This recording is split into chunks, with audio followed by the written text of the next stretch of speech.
All right, guys, we're here with Daniel Golightly, fresh off his victory at Fight Time 8, and just want to talk a little bit with him and get his reflections on the fight and how he thinks things went. Daniel, I know that we did a new experience with you. This being your first fight with our camp, and that we walked through the whole 15 minutes and everything as if it was the real deal. How do you think that helped you? It really boosted my confidence on my cardio and everything. I felt like after I got done with that 15 minutes, I felt like good. I felt that even though after cutting that weight and everything, that I felt the energy that I still had to be able to perform, and made it a lot easier to go in there knowing that I had everything I needed to have, besides just the tools that I needed, like fighting wise, but the cardio to be where it needed to be. And I've never cut the 155 before, so after actually making that cut, it certainly showed me that I still had the energy and the power I needed to do what I needed to do. Yeah, it was real impressive. I mean, it seemed like you were in the zone the whole time. We had a couple of wrenches thrown in the mix.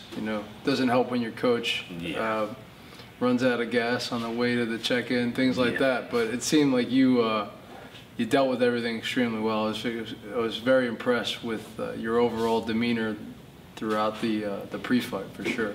Yeah, just being calm and patient. I mean, if anything, it loosened things up watching everybody, Marcelo and my brother and family pushing the car down US 1 in rush hour traffic, and everybody's trying to get their video cameras out and videotape, but it looked good. It was nice, it was relaxing, and it just goes to show, right when we were getting ready to switch cars at the last moment, John pulls up in the car, let's go! And we're right back at it again, and it was cool, man. It was real relaxing. It was nice, man. It's that darn Murphy, Murphy's Law. What can go wrong will go wrong sometimes, and it was you impressed me throughout the entire experience. Having fought in big shows myself and knowing what you were going through, I was very confident going into the fight that you definitely were capable of sticking to the game plan and plan B. Yeah. And which is ended up what it was going to be. So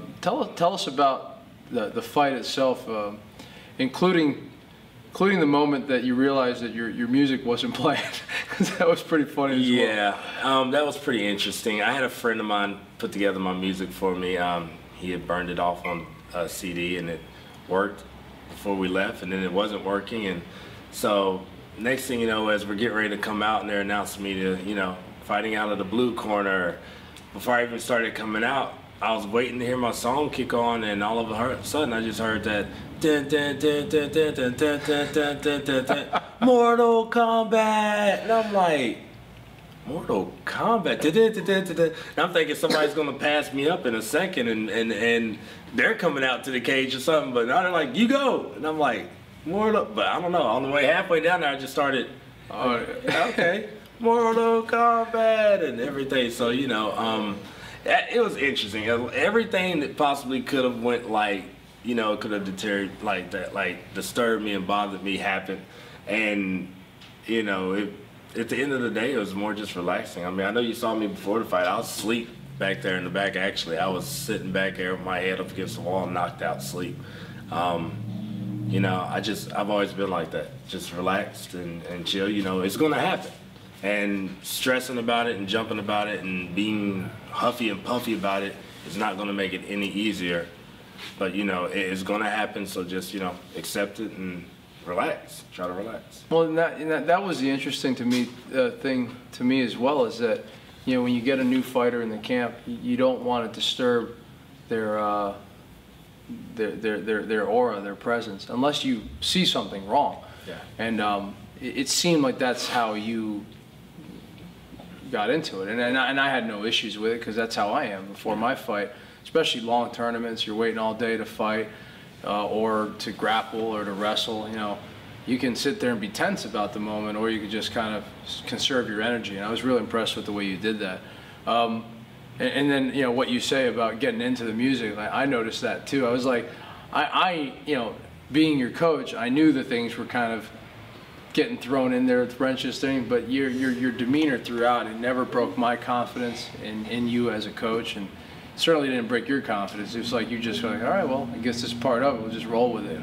And all right, so now getting into the fight itself. So now we're in the fight, and you guys are feeling each other out. I've seen a little bit of footing issues with the sponsor, the labels, and everything like that. And then all of a sudden, I see that you get into this clinch situation and started using that combat wrestling right away. That was impressive. You want to tell us about that? Yeah, definitely. Like you said, I mean, it was in the beginning we were filling each other out. You know, I was expecting him to come out a little bit more aggressive, honestly.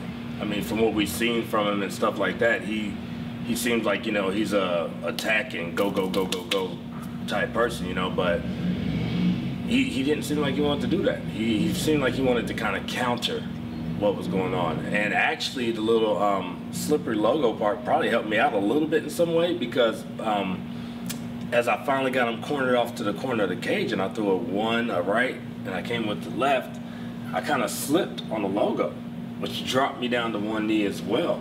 And he throws a hook right over my head as I'm dropping and came right back up into the combat wrestling technique, which was pretty much close into him, got double unders, and instead of looking to like try to trip him or throw him or anything, I just literally just squeezed until his back went backwards and leaned over him, right in the full mount at that. Stepped right over him in the full mount. At that point, I mean, commission doesn't let us get out of our chairs. It was very difficult to listen to them. I mean, I saw you come over with that sumo step, and I was like, I mean, I obviously didn't have a voice the next day, but it was impressive, man. It seemed like, I mean, everything was going real well at that point. Yeah. And you know, then we're in the ground, you know, and that's something that we looked at, and even in the walkthroughs, was that the takedowns were there, we were going to take them. Tell us about, you know, tell us about the hip placement and things. I mean, Marcelo had just promoted you to blue belt the night before your fight, which I feel was brilliant on his case, you know, that's his decision to do that. And I think you've been on the cusp of that belt for a long time, and he gives you a blue belt the night before the fight, and here you go in against a Brazilian Jiu-Jitsu black belt, and you got him in this full mount position. So let's go from there. So now you're in the full mount, and you're working him pretty good, and then what? Yeah, well, the first time I got him in the full mount, he actually used my momentum against me as we came down off of that bear hug, pretty much straight to the ground. He kind of used my momentum against me to kind of flip me over and end up back in my half guard.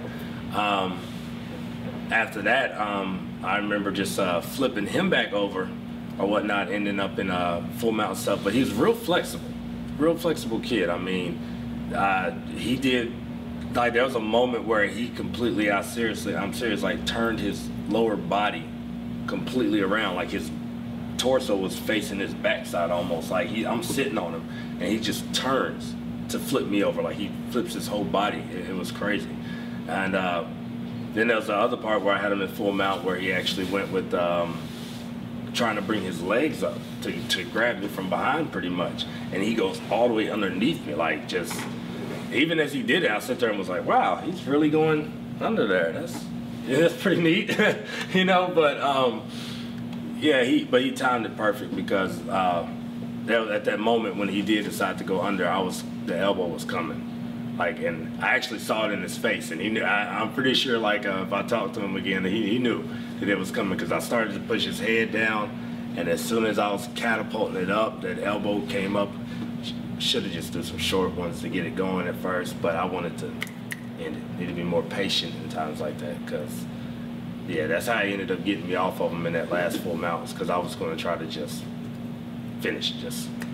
Yeah, I mean, I remember when that happened. I remember telling you, run forward, because I saw where he was going with it, but it actually ended up working out, because that's where the fight ends up finishing. So tell us about the footlock that you were in. I mean, it seemed like it was. It seemed like he was pretty confident that he was going to be able to finish the fight there. So what do you think? Well, he had the ankle. He had me in a nice little footlock, but I didn't feel it. I just didn't. I mean, it was just. I don't know. I looked at it and it looked like he had me, and I was like, man, you know, you got your ankle. So I started already exploring my options, and that's when I really started, like, my ears opened up and I was hearing everything you and Marcelo were yelling as well. And, you know, I'm hearing Marcelo telling me to look at his leg, do this. I'm listening to you. And then I kind of got thrown off for a minute, because that's about the time he looked at the referee and told the referee, I'm going to break it. And the referee looks at me like, are you okay? Look, the referee like, I'm fine. And then he looked at me and he said, dude, I'm going to break your ankle, man. And so I looked at him and I told him, okay, break it. And his eyes kind of changed, like, huh? And I was like, break it, go for it. And then after he didn't try to break it, I leaned over and cocked him one time and knocked his mouthpiece halfway out of his mouth, and told him after that, break it. And you know, at that point is when I realized, okay, you know, he doesn't have it. And then I kind of zoned back into listening to y'all again, where I heard Marcelo say, take his ankle, take his ankle. And I went for it one time, and it kind of, he started to defend it. And so I kind of let it go. You know, I went for it. I didn't want him to defend it right away. I wanted to go for it when I knew that I could just go 100%. Right. So I got it at about 45, 50%. He defends, I let go. And then next thing you know, I saw it again, and boom. And I just went as hard as I could. And of course, he tries to roll out of it, and ends up rolling over to his stomach, to his back, and I'm on my stomach and everything like that. And just, you know, it tapped him out, you know. It was pretty tight, like, and I didn't see him tap. I heard it. I heard the do, like, let me go. And yeah, he tapped the canvas pretty. I mean, you know, funny. Marcelo in the corner, he was like, looking like that Chuck Liddell victory, like this, and out of instinct, I jumped into his arm like a little kid. You know, we were so happy, so pumped for you, knowing what you went through throughout the camp, and knowing what you were going through in some of your personal life and some of your struggles, as we talked about in the pre-fight interview, and just a heartfelt happiness, you know, fell over us, and seeing that you were able to come out with that victory. Yeah, like I said, when I was young, I mean, I got bullied a lot. I got beat up here and there, lunch money taken. Those kids you see in the movies that you think, oh man, I feel so bad for the kid. That was me. It happened, you know.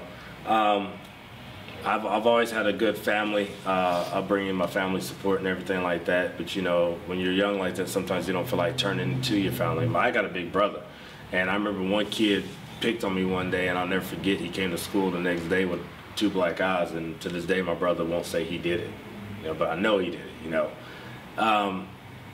But you know, when you got family like that, sometimes you still want to try to manage and do it on your own, and I know what it's like to be in that situation. You just gotta, you know, stick through it. There's some low points in my life when I was real young that, I mean, I just felt like giving up. I was tired of it. I was tired of getting picked on. I was tired of being bullied, and you know, I felt alone. But you know, I'm here 17 years later, and you know, I'm blessed to say that, you know, I made it through that, because you know what they say is true. You know, what does not kill you will make you stronger. And you know, sometimes when I step in the cage, I honestly do. I use some of that. I feel some of that 13-year-old rage, and I sit there and I go, you know, hey, you know, this is for all the times that you got your lunch money taken, and this, and this, and you know, it's just, you know, it's just, you gotta get through it. There's always going to be, you know, sunshine at the end of the rain, like they say. It's always going to be sunshine on a cloudy day, man. So like, you just have to get through it, and it'll get better. Nobody has a perfect life. Nobody. So one of the tenets that we use in our evolution program, our bully defense program, is a child, a parent, a plan. And it's exactly what we did with you. It's that pre-fight walking through these situations, so that the kid has practiced some things that he could do to stop, you know, the bullying. Yeah. So it's very interesting to see that as fighters we do the same thing. You know, if we don't rely on it coming at the fight. You know, we do the walkthroughs and things like that. So thank you very much for the interview, man. I appreciate it. You want to invite your daughter up at this point and introduce her to the audience? I introduce everybody to my little monster. Come here, girl. Anya, come on up. Don't be all Showtime. I know you. This is my daughter, Anya. Oh, gosh, she's a lot heavier than she used to be. It's my baby girl, Anya Golightly. She's the reason I'm here in Florida, and she's my reason for everything. You know, whenever I step in the cage, what does Daddy do? Show me the hand sign that we do. It tells you everything's okay. We put our O's up, right? And that's our little thing we do. As soon as I jumped on top of the cage, first thing I did was put my hand up. And as soon as I actually tapped him out, first thing I did is walked around and put my hands up. And even though you weren't there at Daddy's hiya, I wanted you to know that everything was okay. Yeah. Well, thank you guys very much. I think you're very blessed, Anya, to have such a strong daddy. And we're very blessed as well, Daniel, to have you in our camp, and look forward to many great things happening with you. Thank you. Thank you.